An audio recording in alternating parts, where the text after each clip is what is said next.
So we're with an ecology lab and we're heading out to the intertidal zone.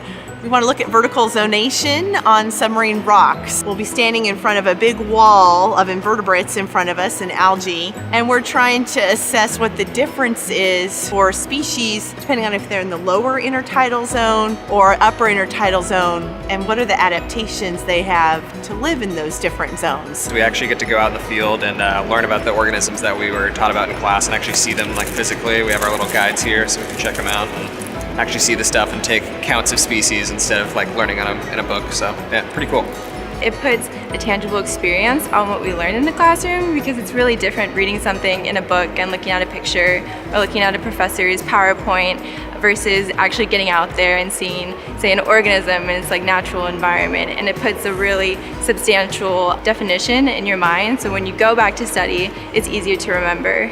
We expect to see some soft and squishy animals in the lower intertidal zone, anemones, sea stars, sea slugs, and then as we go up, we expect to see organisms with hard casings like barnacles and mussels. We'll analyze those data, run some statistical analysis on it, and assess it scientifically. I'm a huge fan of gumboot chitons and nudibranchs, so I'm going to be looking for those. I know we're supposed to be counting species diversity, but I'm going to be on the extra lookout for my favorite species out there. Everything we learn is applicable to real life. There are actually people who go out and they look at the stuff we're looking at. This wouldn't be possible at a larger school because there just would be no way to get hundreds of students to a beach to actually do hands-on learning, but at UP, it's a small class, and so we actually get to do projects and field trips like this. I hope they take away a better understanding of our environment and all the variables that are impacting on it, so they get a real sense of what the ocean and the organisms who are dependent upon them are like. Later, we'll head up into the mountains and also get a sense of that habitat.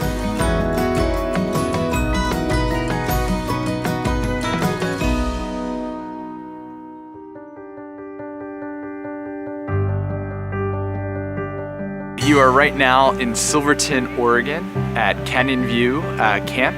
This is where we run our Encounter with Christ retreats.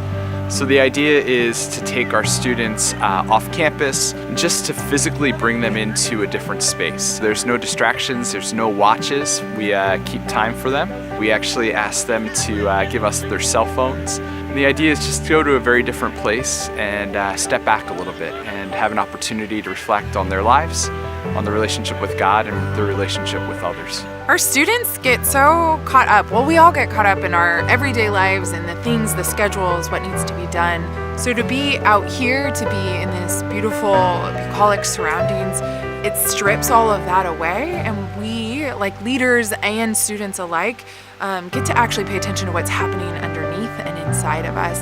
There are so many unexpected things that happen throughout the weekend, like just from the very beginning to the very end when we're back on campus.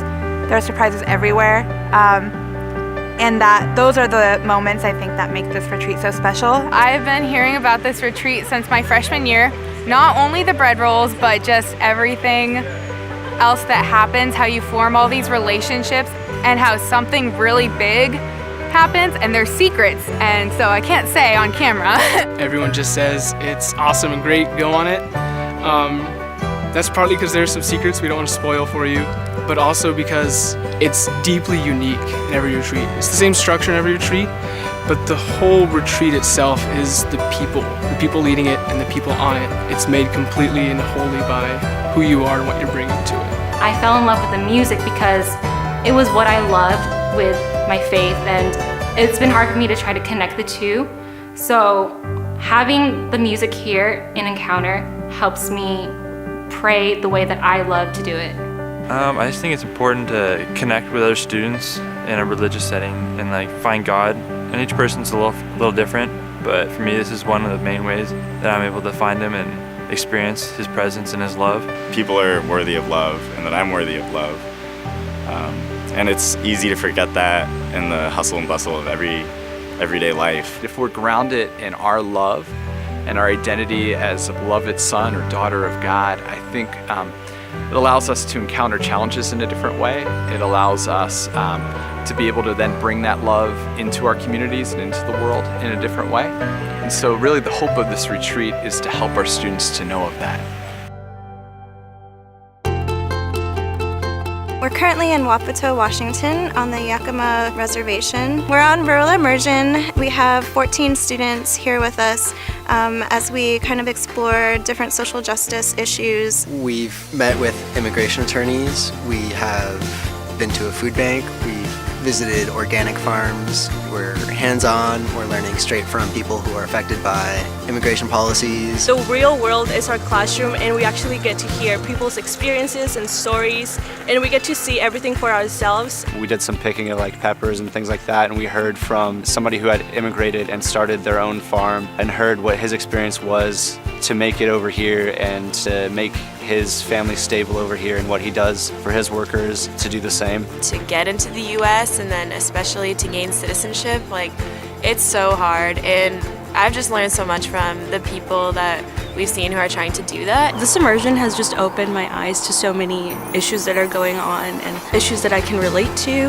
and issues where I feel like I have support, and that's just amazing that I have friends like the people on this rural immersion who are understanding and willing to kind of be open to new experiences. You get to meet a lot of new people that you see around campus all the time that you don't necessarily know already, and it gives you an experience with them that you get to share together, and I think that's really beautiful.